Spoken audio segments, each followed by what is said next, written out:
Well, hello and thank you for joining me on episode 5 of A Life in Music with me, Russell Scott. It's been a fantastic few weeks, and over the past few weeks since I launched the video blog, I've been inundated with great feedback and messages from people. And indeed last week, the questions that came through from YouTube and also direct to me through the website at www.russellscottentertainment.com, questions about the vocal warm-up, which is what I presented in the last episode. And warm-ups are very, very important, and I've had lots of artists and lots of teachers contacting me, not only with words of support, but asking some questions from my experience, and I'm only too pleased to share those. That's what I'm here for. Just remember, I'm here for you. I'm here for the performers. I'm here for people out there that want to be their very best. And whether that be acting, singing, dancing, or presenting on stage, performance is what I specialise in. And I'm here to help you do that with tips and tricks and technique and vocal know-how, and based on my knowledge and experience over the last 35 years of performing on stage and producing and MDing various professional productions.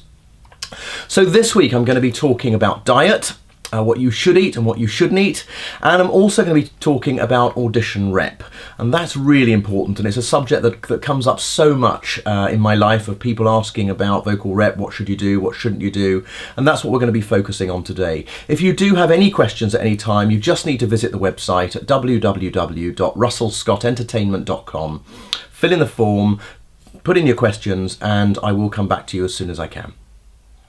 Well, it's been a very busy time of late, particularly preparing for a show that I'm producing in London this coming Saturday on the 30th of April. That's tomorrow, actually. Wow, that's come round quick. It's called Two of a Kind. It's with my wife, Denise Medley Scott, and myself, and two special guests, Jack Malin and the lovely Helena Blackman, who some of you may remember as coming off of the Maria programme, the Sound of Music programme that the BBC did some years ago. It's a fantastic show, and it's based on celebrating the amazing work of musical theatre writing duos. So people like Rodgers and Hart, Rodgers and Hammerstein, Lerner and Lowe, Bublé and Schoenberg, Kander and Ebb, and it brings it right up to date. The Gershwins, Shaman and Whitman. It's celebrating 30 plus songs in this show. It should be a really fantastic show. And we've been really looking forward to that. I've been rehearsing all week, so I'm quite tired. Having to play for a 2-hour show and rehearsing every day, and along with everything else I do, takes it out of you. And I've had rehearsals all week for choirs and stuff, so it's been a busy old time. Plus, I'm off to New York in a couple of weeks, which is very exciting. And I hope to see some shows out there and have some relaxation time with my wife as well. But perhaps, you never know, finding something new, something to bring back that maybe I'll want to produce. But I've had a number of interests over the last few weeks about musicals to produce, some new musicals, and I'm quite passionate about bringing in some new materials. So watch this space, because I'm hoping to work on something along those lines too. I've also been looking at some other much more well-known works that haven't been done for a long time, perhaps doing them in a concert environment, which is what I've been doing for the last few years, putting on concert performances of various shows and productions. So just watch this space. There's some exciting times to come, and things that I'll sure show you and share with you as time goes on. Right, so this episode is about Audition Rep. Now that's a big subject. What should you sing? What shouldn't you sing? How should you prepare it? How much of it should you sing? Should I sing from the show? Shouldn't I sing for the show? What should I do? Well, the first thing is, don't try to be too clever. I have auditioned so many people over the years that just try to be a little bit too clever by bringing in some music that's very obscure, that nobody knows. Something new. There's nothing wrong with doing new work. There's nothing wrong with doing new music. Of course, it's something that we should nurture and encourage. But if you're too clever with your music, one, it could be unknown to the pianist and they may struggle with it. You don't know. You never know how good or bad that accompanist may be at an audition. Thankfully, most of them are very, very good and very talented. But sometimes they can't play things, and it's tricky, and it's embarrassing for them, and it's awkward for you because you won't be able to deliver your best. But more importantly, if you try to be too clever and the people on the panel kind of see through that and don't get it, not getting your audition, it's going to dampen your chances of success through that audition. So don't try to be too clever with it, and unless specified, the first audition is really kind of irrelevant. They just want to hear you at your best. And when I say irrelevant, I don't mean that the audition itself is not important. I mean what you sing is irrelevant, because there are producers out there that say, well, look, just sing anything, just sing a Disney piece, sing a kid's song, sing Happy Birthday. It doesn't matter what it is, they just want to hear you. So you need to choose something that's going to really show off your voice. You want to show off your range, but you really want to show off expression. You need to understand the song that you're singing about. And unless you really understand it, you're not going to deliver the song. So pick something that's relevant to you, that you feel very strongly about, and that you can connect with yourself. It's very important that you connect with the song. And find something that's going to really show you off. Now, singing the loudest, longest notes in the world don't make you a great singer, despite what sometimes is shown on TV, where they start singing, or they suddenly sing, people start singing a big note and the audience go wild. Well, it's a little bit superficial, because it's not about singing the highest note, it's not about singing the longest note. It's, you can sing the most delicate song, the most beautiful song, and not be the greatest singer in the world, and produce an amazing performance. And you've got to, you have to look at people like Judi Dench, for example, with her rendition of Send in the Clowns. Now, she herself will claim she's not a great singer, but my goodness, can she act? And she is the most phenomenal person at putting expression across. So when she, check it out. I mean, I'm sure a lot of you have already seen it, but that song, Send in the Clowns from A Little Night Music, is the most stunning song. But it's so delicate, it's so serene, and yet it has so much emotion and so much feeling, and you can really deliver a great performance from doing that. So don't try to be clever in thinking, I'm going to give the biggest performance I possibly can, I'm going to sing the loudest song with the biggest notes. It doesn't have to be that. It is good to choose something where you can go on a journey with it, so that you go from something very delicate to a big climax, big loud section perhaps, and you could have one with a big ending, of course, but it doesn't have to be that. You need to choose something that's absolutely right.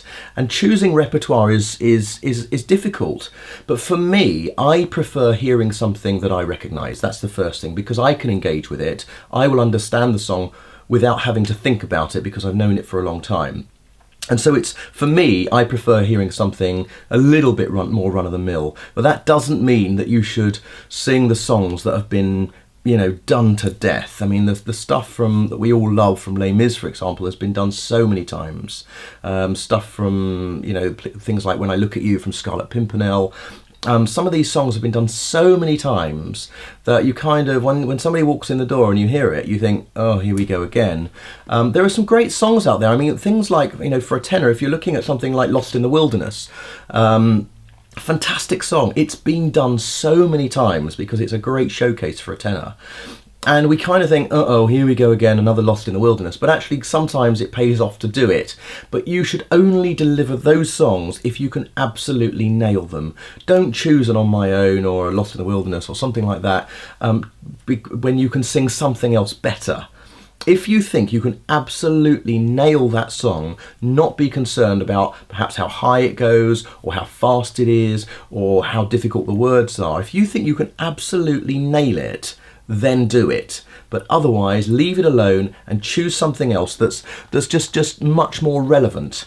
And you need to choose something relevant to what you're going for. Now, obviously, if you're auditioning for a theatre school, for example, unless they specify what they're looking for, you could choose anything that shows off your voice. But if you're going for a specific musical, let's say you went for an audition for Les Mis, you're not going to sing something from Les Mis. It's generally not the done thing to sing something from the show that you're auditioning for, unless they've asked you to do it.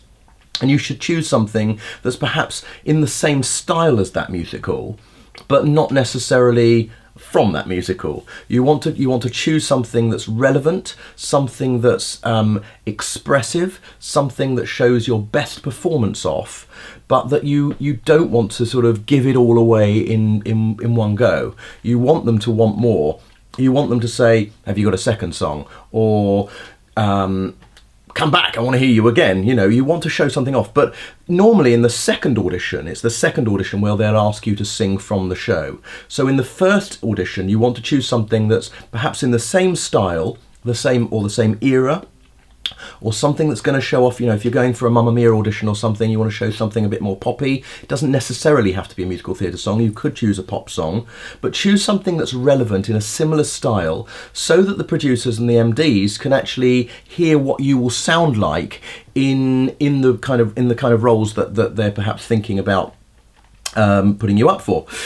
So think about that. I'm very open to be contacted if anybody would like some information or some help or assistance and support in choosing repertoire. You've only got to, again, go to my website at www.russellscottentertainment.com, and by all means I'll help you, or get in touch via the YouTube channel and comment on there, and I'll try and feed back through there. But you'll also see this the video blog and indeed the podcast around, so you can comment and get in touch through any of those means. So that's really about it on Audition Rep for today. We'll talk about more of those sort of elements later on in the series. But the only other thing I'd like to say is when you're preparing the music and getting it ready for an audition, is you ask yourself, shall I have a book or shall I have sheet music, and how shall I put that sheet music together, and how much of it should I sing? In my opinion, sing the whole song, unless it's super long. Sing the whole song. When you get to the audition, the panel may ask you to cut it, or they may stop you halfway. It doesn't mean that they don't want to hear you anymore, or they've cut it because they don't like what they've heard. It's just they might not have time to hear it all. So just go with the whole thing prepared, because there's nothing worse than going with a cut and then the panel saying, well, could you now sing the whole song, or we don't want to hear a cut, can we hear everything, and you don't have it prepared. And that can be very awkward for you. So you just go with the whole thing. Books are very good. Pianists don't mind having books. The worst scenario, I think, is huge amounts of pages stuck together in a big, long line where it might not fit on the music stand of the piano, or it might easily fall off. I think what we prefer is sort of 2 pages at a time. Or in booklet form, or best still, put it in a folder. Put it in a folder, one of those sort of presentation files where we can just turn the pages. Books and folders are the easiest to work from, without doubt. There's no chance of throwing a page on the floor or missing it, or turning over a couple of pages at a time and dropping one and all that sort of thing. You want to try and minimise any chance of disaster in your audition.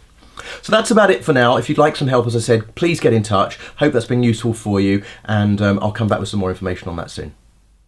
Now I'm going to talk about diet. I'm going to start by talking about drink, actually. I'm going to talk about drink first, and then I'm going to talk about food. So let's talk about drink first of all. And first and foremost, as I've said many times and in previous blogs, is that water is your best friend. Make sure you keep drinking. Drink. 1 to 2 litres of water a day is fantastic.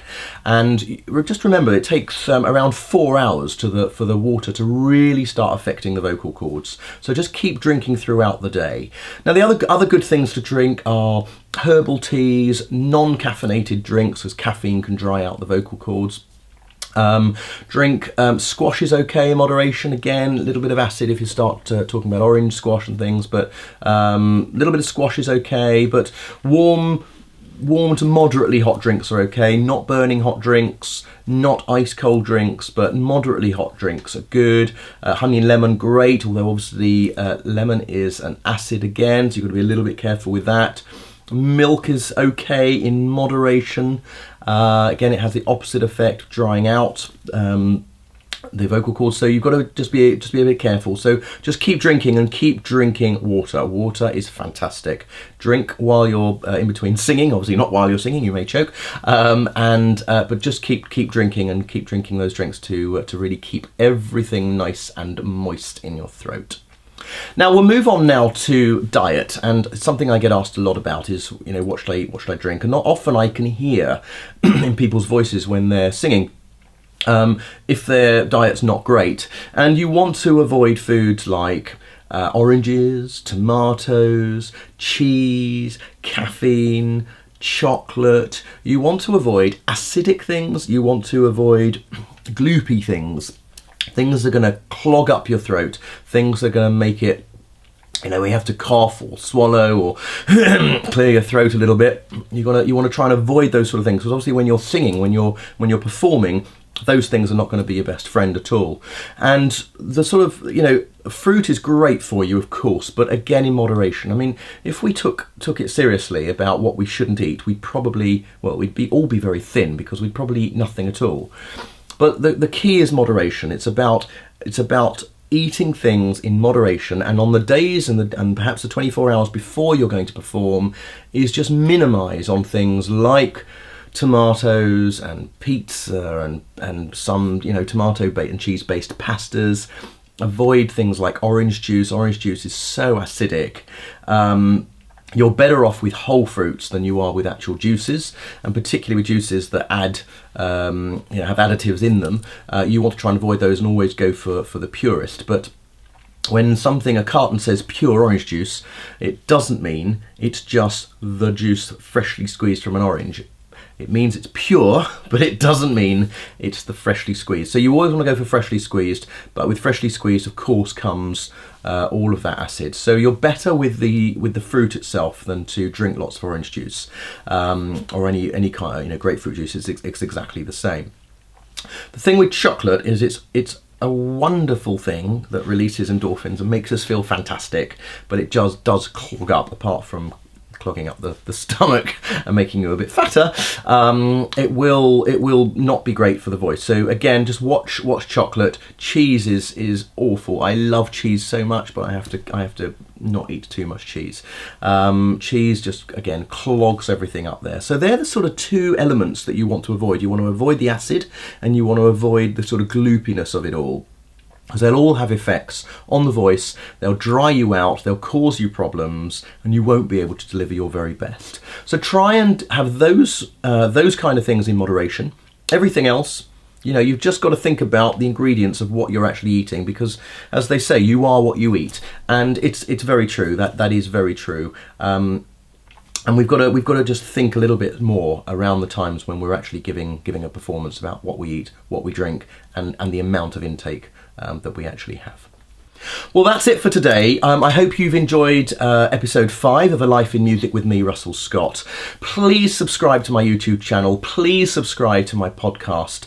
And what's really important and would help me so much is if you could spread the word, tell your friends, tweet about this blog, and please write some reviews. Go onto iTunes right now and review the blog. Go onto YouTube and just put some comments. It will really help me to try and get this out and try and help more and more people, more and more like-minded people that want to be their very, very best at what they do.